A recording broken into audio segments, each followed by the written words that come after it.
नमस्कार प्रिय बंधुओं, आज हम जिस परम पुनीत पवित्र त्योहार को लेकर के आपके सामने उपस्थित हुए हैं वह है अहोई आठे, कार्तिक कृष्ण पक्ष अष्टमी।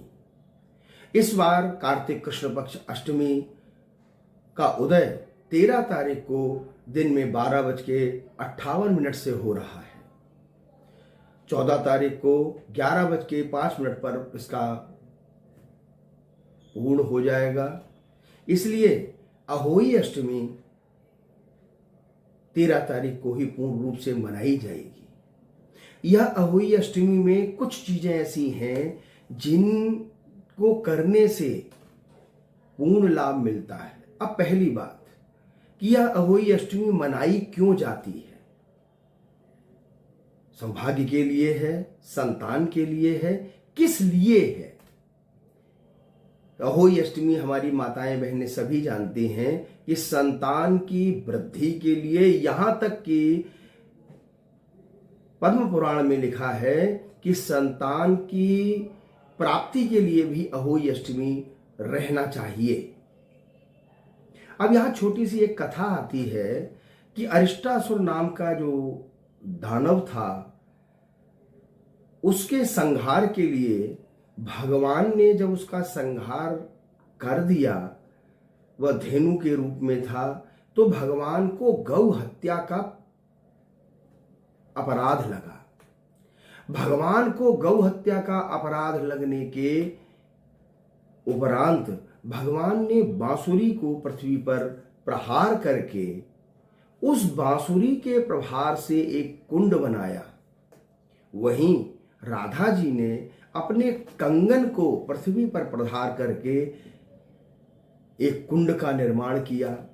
उन दोनों कुंडों में भगवान कृष्ण ने स्नान किया, तो गौ हत्या से उनकी मुक्ति भी हुई। और गौ पालक थे भगवान, और गौ के प्रति उनकी अगाध श्रद्धा तो कह ही नहीं सकते। उनको गोपालक गोपाल गो गाय के लिए जो भगवान नारायण भगवान कृष्ण स्वरूप ने किया, वही अनुसरण कर रहे हैं हम लोग। गाय के पुच्छ से अगर किसी को झाड़ दिया जाए तो सभी प्रकार के रोग दोष उपद्रव, राजभय, शत्रु भय, तस्कर भय, अन्य भय नष्ट हो जाते हैं। राधा के द्वारा किया गया जो कुंड का निर्माण था, उसको कंगन कुंड भी और राधा कुंड भी बोलते हैं। पद्म पुराण में तो यहां तक लिखा हुआ है कि श्री राधा जी के बनाए हुए कुंड में जो काकबंध्या माता बहनें भी हैं, बेटियां हैं, जिनके संतान नहीं हो सकता, और अहोई अष्टमी के दिन सायंकाल चंद्रमा के सानिध्य में अगर स्नान किया जाए तो काकबंध्या का दोष भी निवृत्त हो जाता है और संतानवती होती है। साथ ही एक श्लोक है, बहुत सुंदर है, संतान गोपाल का है, उसका पाठ करें। अहोई अष्टमी के दिन चंद्रमा के उदय होने पर जैसे करवा चौथ पर करते हैं, उसी प्रकार अहोई अष्टमी पर करते हैं। जो श्लोक है वह है, नंद गोप गृहे जाता यशोदा गर्भ संभव ततस्तो नाशयिष्यामि विंध्याचल निवासिनी। इसका भी पाठ किया जा सकता है।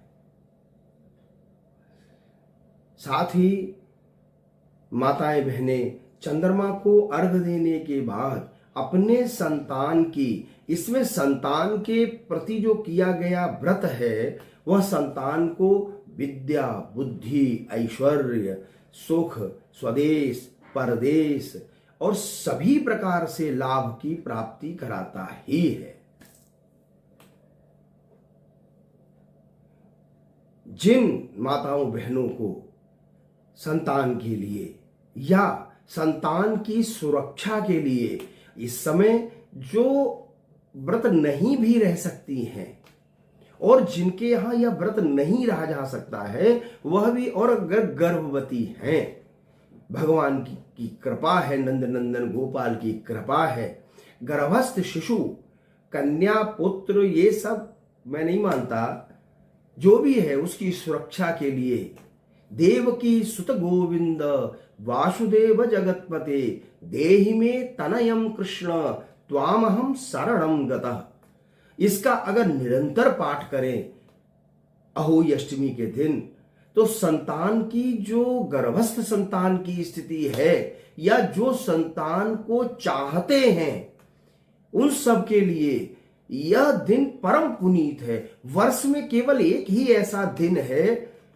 कार्तिक कृष्ण पक्ष अष्टमी, जिसको अहोई अष्टमी बोलते हैं, जो कि संतान की वृद्धि के लिए किया ही जाता है। देवकी सुत गोविंद वासुदेव जगतपते देहि में तनयम कृष्ण त्वामहम शरणम गतः। यह बहुत सरल और बहुत छोटा श्लोक है, इसको आराम से किया जा सकता है। चंद्रमा का उदय इस बार 10:28 पर हो रहा है। चंद्रमा को अर्घ्य दे करके माताएं बहनें अपने कुल परंपरा के अनुसार इस व्रत का पारायण करती हैं। वह व्रत पूर्ण रूप से जो परंपरागत विधि है, शास्त्र की विधि हमारे यहाँ पूर्ण मानी जाती है, परंतु लोकारीति और परंपरा, जो कुल परंपरा है, उसको प्रथम मानना चाहिए। ऐसे भगवान की आराधना करते हुए, इन श्लोकों का पाठ करते हुए सबसे सरल श्लोक यही है, देवकी सुत गोविंद वासुदेव जगतपते देहि में तनयम कृष्ण त्वामहम शरणम गतः। इसका निरंतर पाठ करें।